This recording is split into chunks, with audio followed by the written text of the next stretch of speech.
apparut le renard. « Bonjour, dit le renard. « Bonjour, répondit poliment le petit prince qui se retourna mais ne vit rien.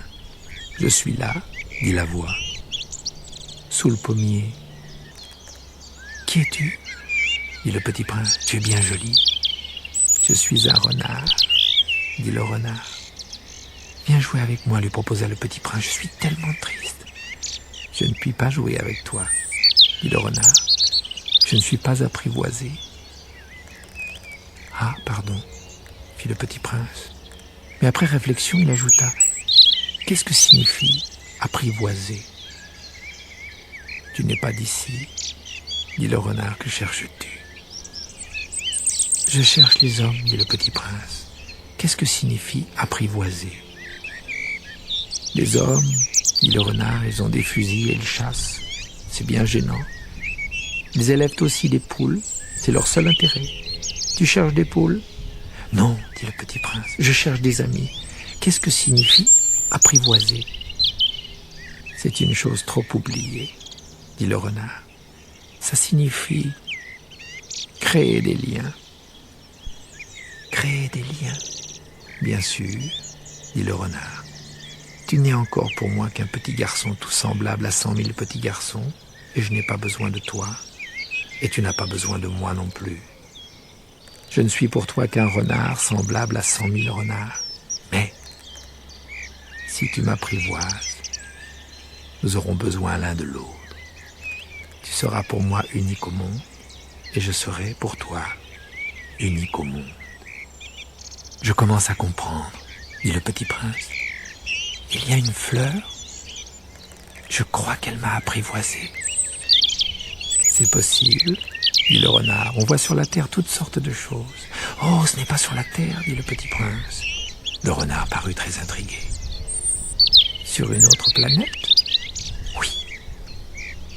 Il y a des chasseurs sur cette planète-là ? Non. Ça, c'est intéressant. Et des poules ? Non. Rien n'est parfait, soupira le renard. Mais le renard revint à son idée. Ma vie est monotone, je chasse les poules, les hommes me chassent. Toutes les poules se ressemblent et tous les hommes se ressemblent.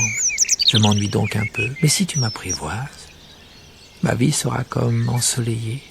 Je connaîtrai un bruit de pas qui sera différent de tous les autres. Les autres pas me font rentrer sous terre. Le tien m'appellera hors du terrier, comme une musique. Et puis regarde, tu vois là-bas les champs de blé. Je ne mange pas de pain. Le blé pour moi est inutile. Les champs de blé ne me rappellent rien. Et ça, c'est triste. Mais tu as des cheveux couleur d'or, alors ce sera merveilleux quand tu m'auras apprivoisé. Le blé, qui est doré, me fera souvenir de toi. Et j'aimerai le bruit du vent dans le blé. Le renard se tut et regarda longtemps le petit prince. S'il te plaît, apprivoise-moi. Je veux bien, répondit le petit prince, mais je n'ai pas beaucoup de temps. J'ai des amis à découvrir et beaucoup de choses à connaître. On ne connaît que les choses que l'on apprivoise, dit le renard. Les hommes n'ont plus le temps de rien connaître. Ils achètent des choses toutes faites chez les marchands, et comme il n'existe point de marchands d'amis, les hommes n'ont plus d'amis. Si tu veux un ami, apprivoise-moi. Que faut-il faire ? Dit le petit prince. Il faut être très patient, répondit le renard. Tu t'assoiras d'abord un peu loin de moi, comme ça, dans l'herbe. Je te regarderai du coin de l'œil, et tu ne diras rien. Le langage est source de malentendus, mais chaque jour tu pourras t'asseoir un peu plus près. Le lendemain revint le petit prince. Il eût mieux valu revenir à la même heure, dit le renard. Si tu viens par exemple à 4 heures de l'après-midi, dès 3 heures, je commencerai d'être heureux. Plus l'heure avancera, plus je me sentirai heureux. À 4 heures déjà, je m'agiterai, m'inquiéterai. Je découvrirai le prix du bonheur. Mais si tu viens à n'importe quand, je ne saurai jamais à quelle heure m'habiller le cœur. Il faut des rites. Qu'est-ce qu'un rite ? Dit le petit prince. C'est aussi quelque chose de trop oublié, dit le renard. C'est ce qui fait qu'un jour est différent des autres jours, une heure des autres heures. Il y a un rite, par exemple, chez mes chasseurs. Ils dansent le jeudi avec les filles du village. Alors, le jeudi est jour merveilleux. Je vais me promener jusqu'à la vigne. Si les chasseurs dansaient n'importe quand, les jours se ressembleraient tous, et je n'aurais point de vacances. Ainsi, le petit prince apprivoisa le renard.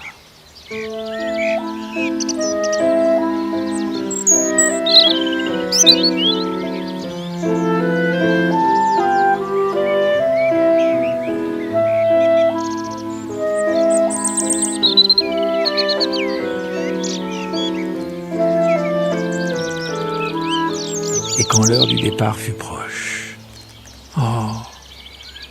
dit le renard, « je pleurerai. »« C'est ta faute, dit le petit prince, je ne te souhaitais point de mal, mais tu as voulu que je t'apprivoise. »« Bien sûr, dit le renard. »« Mais tu vas pleurer, dit le petit prince. »« Bien sûr, dit le renard. »« Alors tu n'y gagnes rien. »« J'y gagne, dit le renard. » À cause de la couleur du blé. Puis il ajouta, « Va revoir les roses. Tu comprendras que la tienne est unique au monde. Tu reviendras me dire adieu, et je te ferai cadeau d'un secret. » Le petit prince s'en fut revoir les roses. « Vous n'êtes pas du tout semblable à ma rose. Vous n'êtes rien encore, leur dit-il. Personne ne vous a apprivoisé, et vous n'avez apprivoisé personne. Vous êtes comme était mon renard. Ce n'était qu'un renard semblable à 100 000 autres, mais j'en ai fait mon ami, et il est maintenant unique au monde. » Et les roses étaient bien gênées. « Vous êtes belle, mais vous êtes vide, leur dit-il encore.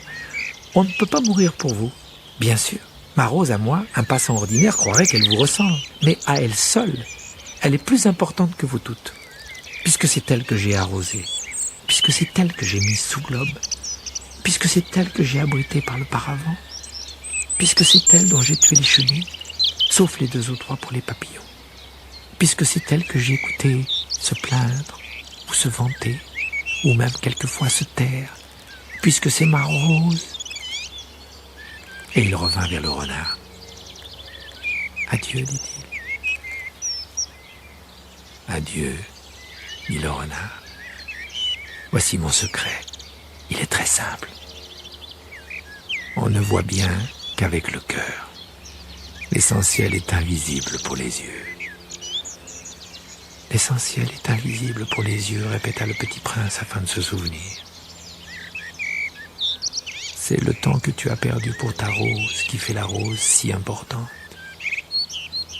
C'est le temps que j'ai perdu pour ma rose, fit le petit prince, afin de se souvenir. Les hommes ont oublié cette vérité, dit le renard, mais tu ne dois pas l'oublier. Tu deviens responsable pour toujours de ce que tu as apprivoisé. Tu es responsable de ta rose.